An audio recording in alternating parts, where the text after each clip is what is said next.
ഒരു 10 മിനിറ്റ് കൊണ്ട് പെട്ടെന്നൊരു ഫുഡ് ഉണ്ടാക്കണമെങ്കിൽ ഞാൻ പ്രിഫർ ചെയ്യുന്നത് ബ്രെഡ് ഓംപ്ലേറ്റ് ആണ്. അപ്പോൾ നമുക്ക് എങ്ങനെ ഉണ്ടാക്കണേന്ന് നോക്കാം. 2 എഗ്ഗ് ഞാനിവിടെ എടുത്തിട്ടുണ്ട്. അതിലേക്ക് കുറച്ച് ഉപ്പ് ഇട്ട് നന്നായിട്ട് ബീറ്റ് ചെയ്തെടുക്കുക. ഉപ്പ് നന്നായിട്ട് അലിയുന്ന വരെ നമ്മൾ ബീറ്റ് ചെയ്തെടുക്കണം.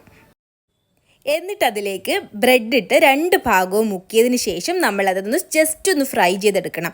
ഞാനിവിടെ ഒരു 3 ബ്രെഡ് ഫ്രൈ ചെയ്തെടുത്ത് മാറ്റി വെക്കുന്നുണ്ട്.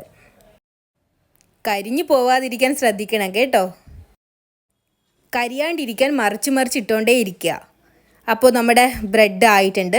ഇനി നമുക്കൊരു പ്ലേറ്റിലേക്ക് ഇതിനെ മാറ്റി വെക്കാം. ബാക്കിയുള്ള എഗ്ഗ് നമ്മൾ പാനിലേക്ക് ഒഴിക്കുക.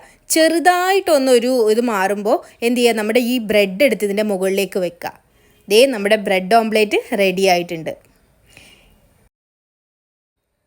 10 മിനിറ്റ് ഒന്നും വേണ്ട കേട്ടോ, 5 മിനിറ്റ് കൊണ്ട് തന്നെ നമുക്ക് നല്ലൊരു ബ്രെഡ് ഓംപ്ലേറ്റ് കഴിക്കാൻ പറ്റും.